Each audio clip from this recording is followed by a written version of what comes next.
Welcome back to Mega Man X Command Mission. Last time, we went looking for Zero and we found Axel instead. Just kind of out of nowhere. I guess he had vacation days, so he started looking for his origin.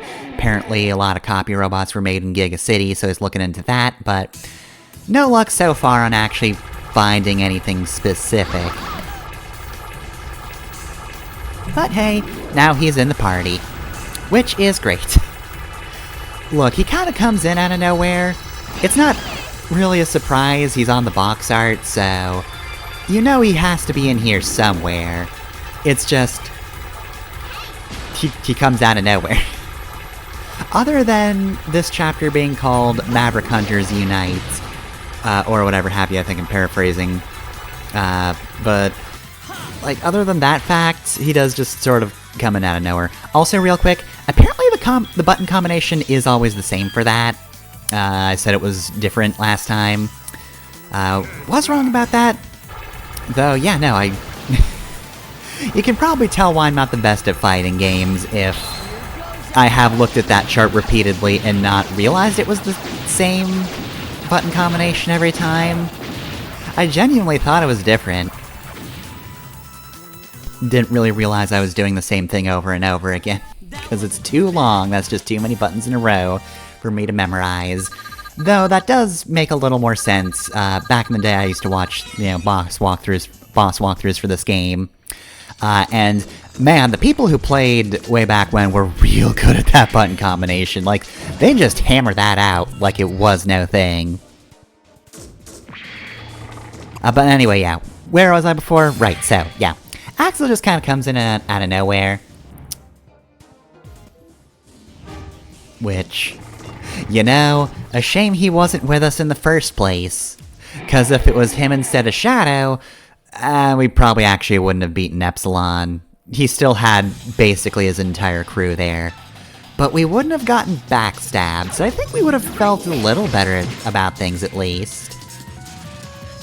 Okay, so, these enemies. Right, so, like I said in the previous episode, Prion the Prions in general are pretty damn tough at this point. I mean, not all of them, some of them are so-so. The Gunners I don't think are so bad. The soldiers, on the other hand, are kinda bastards. Like, they are enemies that possess a particular ability called Smash, which sometimes doesn't do too much. Sometimes it's just a crit and it does all the damage on the planet. And it's never fun when that happens. Depending on the character, sometimes they can just decide to kill you. Which, considering we have Cinnamon in the party, that's a lot more likely.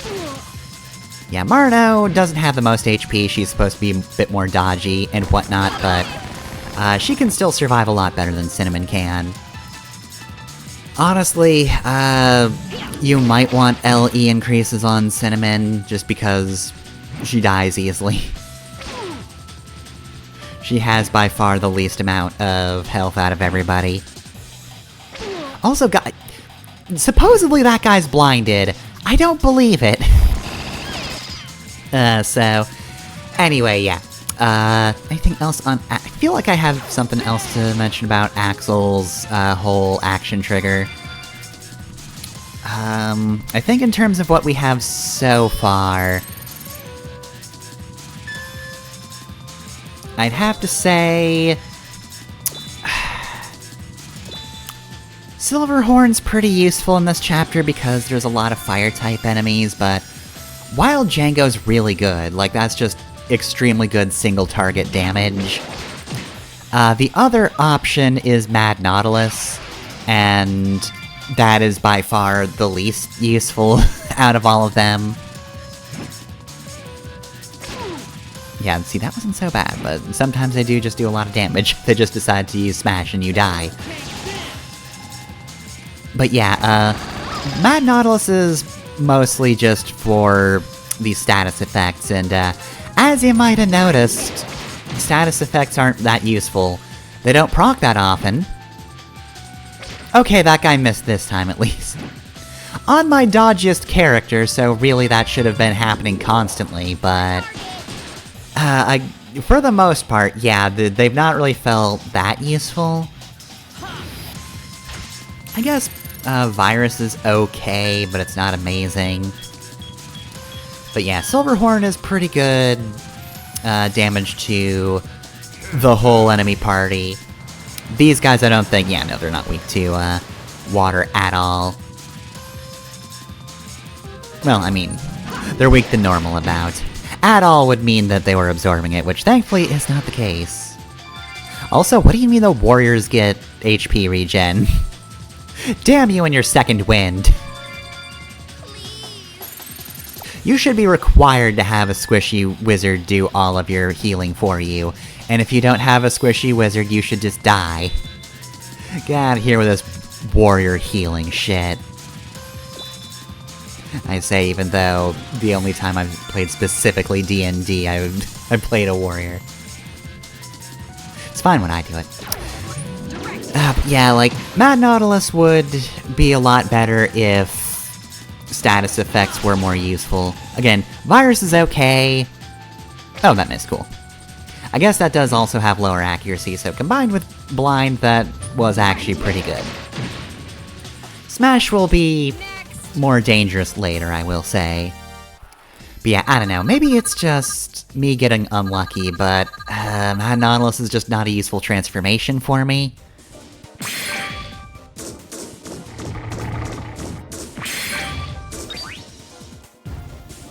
Oh, also, yeah, in case you hadn't noticed, we are in the second half of this dungeon, which means the gimmick changes, which is cool. We don't have to play red light, green light anymore, we don't have to wait around. It's just conveyor belt puzzles now, which the walkthrough will helpfully just guide me through, so I got no problems, I don't have to test anything, I just go through. Oh, these fuckers. Okay, so they use an ability called Counter Shield. Now, my first inclination, and maybe it's yours too, was to simply not hit them ever. This is a huge mistake. Don't do this. I discovered this actually later, but not during this episode, which is part of the reason it's so long. Unfortunately, that's my bad. Right, so even if you don't attack them, they will use Force Shield, which is really bad against Cinnamon. That was almost all of her HP. But yeah, no, you might think then, like, well, that's kind of bullshit. Why can't they just do damage against you? You didn't attack them, so why did they use their counter ability? Well, that's because shield guys do have a bit more of a gimmick to them than simply doing a counterattack. So basically, I didn't even, like, realize this, I actually had to specifically read it. But later on, when I did realize it, I was attacking them actively with Marino and Cinnamon. And it didn't actually hit me during those fights why that was. But it's actually, like, I thought it was elemental weakness on their parts, like I'd equip something that would be doing effective damage against them. But no, it's the fact that they are close-ranged units. If you attack them when they have Force Shield up with ranged attacks, then they will counter you, so Axel is not actually a good idea here. You want to switch to Massimo, and then really, you probably just want to heal up with Cinnamon. She doesn't do the most damage, though she can break them out of their counter shield.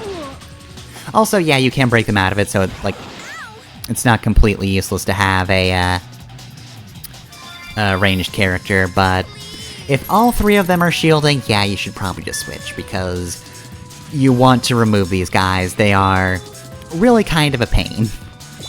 But yeah, unfortunately, I didn't realize until afterwards, but I decided against re-recording because, I had actually done, like, most of this dungeon in a single take like I normally do, like I got right up to the boss.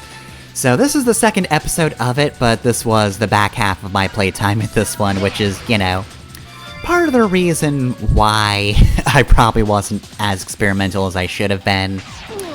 But yeah, no, I didn't want to redo the red light, green light section. And again, it wasn't until after this episode that I realized I was doing something wrong, and it was possible to break them. You don't just have to sit there and take the attacks, it is exactly the same. Waiting around doesn't do anything better or worse than attacking them with a shot, so... really, that was just a big mistake all around. That being said, though, I did think this was actually a pretty good showcase of why a defensive strategy isn't really the best. I will talk it up a little bit. You know, I don't think Cinnamon is a completely useless character. Now, I don't really know if I see her used for, like, high-level play that often, but... I don't think she's terrible if you're just playing casually. Also, he's shielding, so here we go again.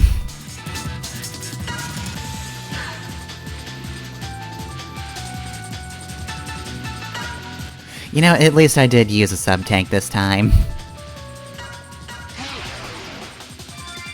While we're at it, because I am going to need to do this after the events of this factory for the obvious reason of the defensive strategy is not getting me anywhere. Like, at this point, I'm really kind of slipping. I'm not healing as much as I'm taking, so... oh god, especially if I'm not rotating correctly. Yeah, 2 is not going to be enough to catch up to with what these guys are doing to me. Yeah, that was just under 200.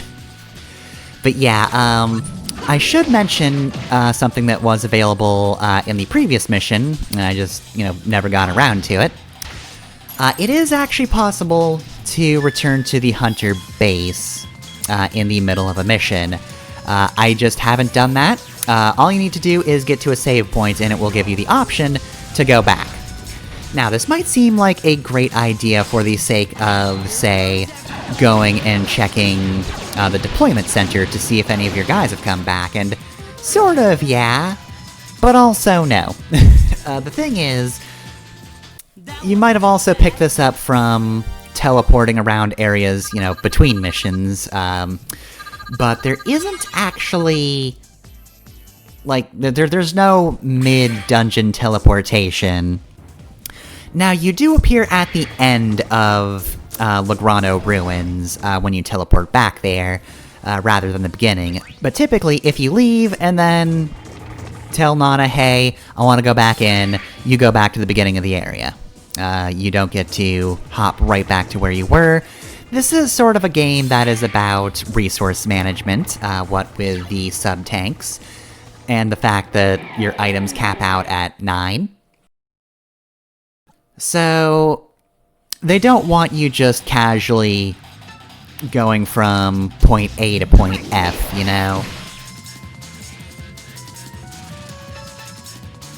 Obviously, if you're going through an area the second time, it's not going to be nearly as bad.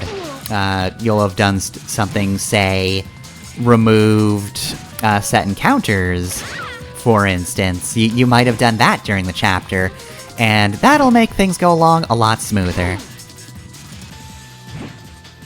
But yeah, I bring this up now because I did actually have to do that for this one.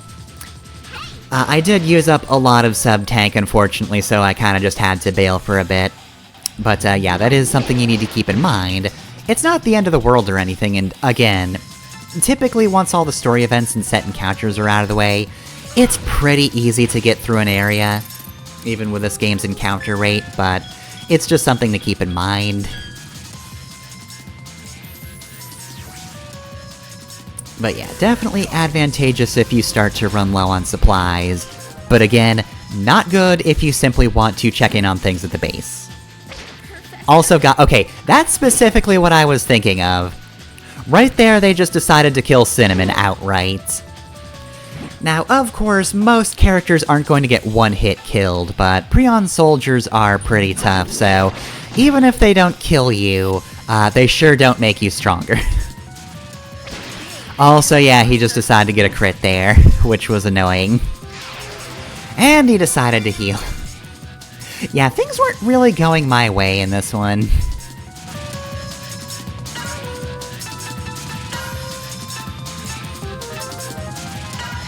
Honestly, at this point, I'm kind of thinking, like, I should have taken this as a sign. I was getting my ass kicked. Like, I did make a save between these sections, it's just I saved over that one, at the end of the episode. Because I just started to do that, I use the same file for an episode, and then only when I get to the next one do I move on to a new file. Just to make sure I don't move through them too quickly. But, yeah, I would have done a lot better if I had just said, fuck it, these guys are... I'm getting my ass kicked by Prions, I can't let that slide. Alright, now there's just one left, so we don't need to be as intimidated by this guy. Okay, maybe we do need to be intimidated by this guy. He just did 900 damage to Marino. So I will say, there are a number of reasons why I do like this game's battle system, and being able to shuffle party members in and out is one of them. It's something I will do eventually in this episode, but I probably should have done sooner. Just because, yeah, this team wasn't really working out. It would have been better to have Massimo to soak damage, and probably X for damage. Axel can stay, because honestly, he's just really good. But yeah, Spider's a little niche at this point. He's not terrible, but he's definitely fallen behind a little bit in terms of usefulness. I think most of his use case actually comes from the variety his weapons have.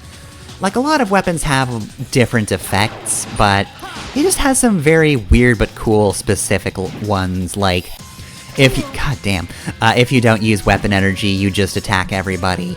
Like, that's not useless.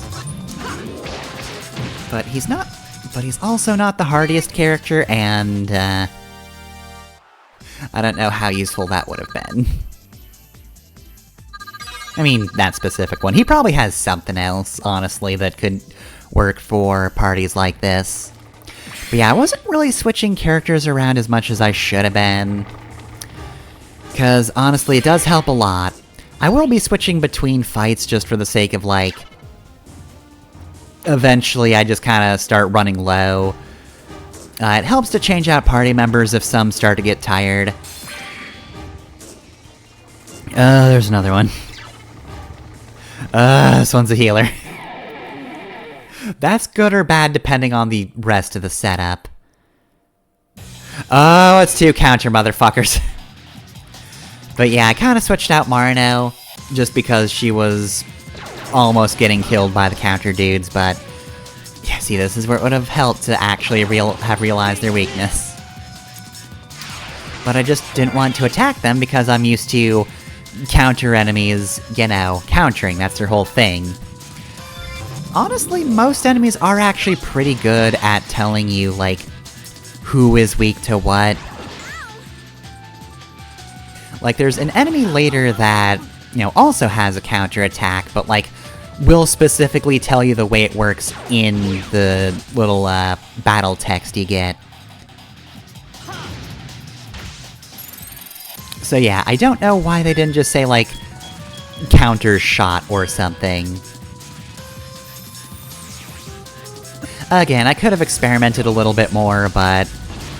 I was kinda nervous at this point, like, oh god, I've taken out so many of them, but I'm getting so weak, I need to be careful.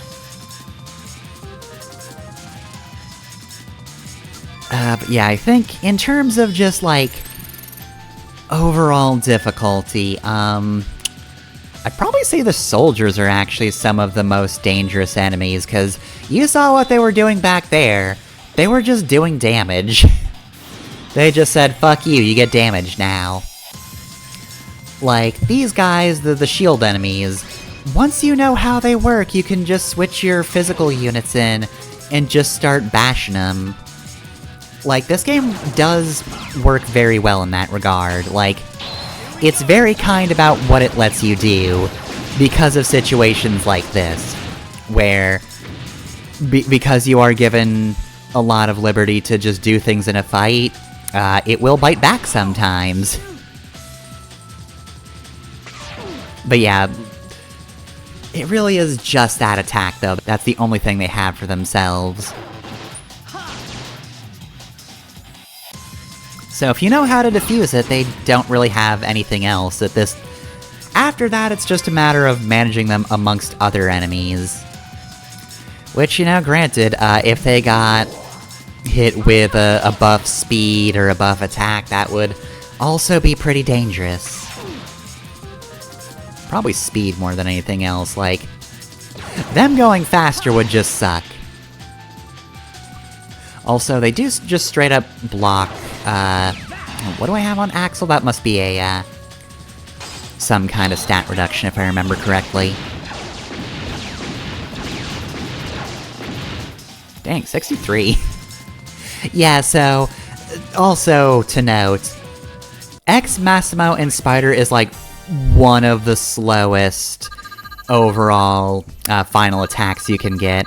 Massimo in general is pretty slow, but yeah, they give you one of the ones that gets you fewer hits. It's certainly not weaker by any means, but they kind of give you training wheels. And at this point in the game, now that we have more characters, many of whom are just faster than Massimo, yeah, you can get a lot of hits in. In fact, one of the... oh god, this party sucks. Soldiers are damage dealers, so it just sucks to fight them overall. Anyway, though, there is actually a force medal that requires you getting a certain number of hits for the final attack to unlock it. Don't remember what it is off the top of my head, but that is what future me is around for. Oh, it sucked, but at least Cinnamon's above 1000 HP now. But yeah, I'd also imagine you're kinda getting why I say that sometimes best defense is offense. Because Cinnamon's working on upkeep, but even with her extremely good sub-weapons, she's really kind of struggling keeping up at this point, so it really would be better if I was just doing damage. Oh, and there's an example of how the medics kind of suck. I think that's the other thing, is... Prions before weren't really coming into groups that frequently, or like varied groups. They mostly existed amongst themselves. That's not always true, of course, but even in their combinations, they weren't too tough to really deal with. Wow, that smash did no damage. It's not one of my favorite enemy abilities, it just sort of does whatever. Sometimes you don't need to worry about it, other times it just kills Cinnamon. Also, if I'm correct, that's actually my first down in this game. Like, I think X-Heart may have procced at one point, but... yeah, I don't think anybody's actually, like, gone down and, you know, not immediately come back up.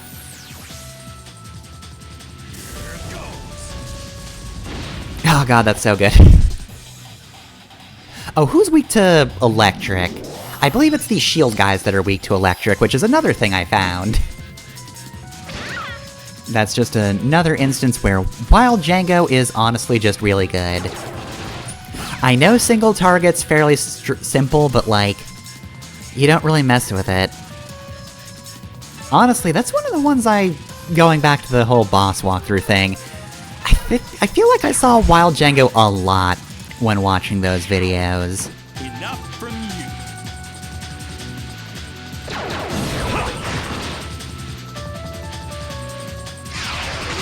I will say, that is one of the reasons I'm very much enjoying this, actually getting to play this game now.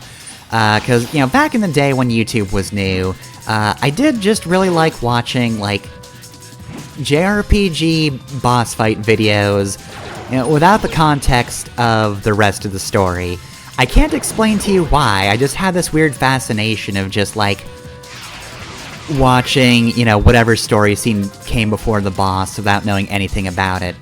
And just watching the boss. I don't know why I had this fascination, but, like, it just happened a bunch of times. There's a bunch of things I watched because of that. And I think for the most part I've eventually watched, you know, full playthroughs of them. I mean, I've seen at least a few Tales of games. But yeah, Command Mission was absolutely one of those games that I just was really fascinated by. I loved seeing it. I liked watching the cutscenes without, knowing anything else about the game or why anything was happening.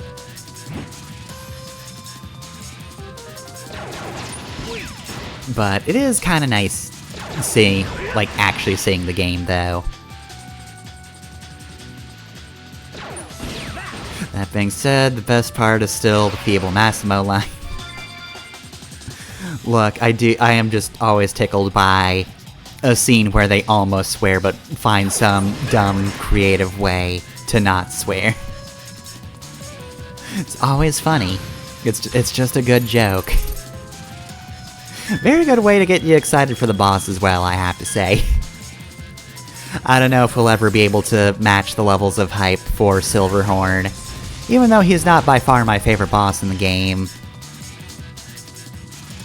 It's still a fun cutscene, and also did kind of catapult Massimo up in my list of characters I like.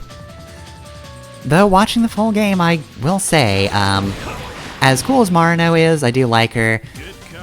Massimo's still pretty good. I think he's pretty solid.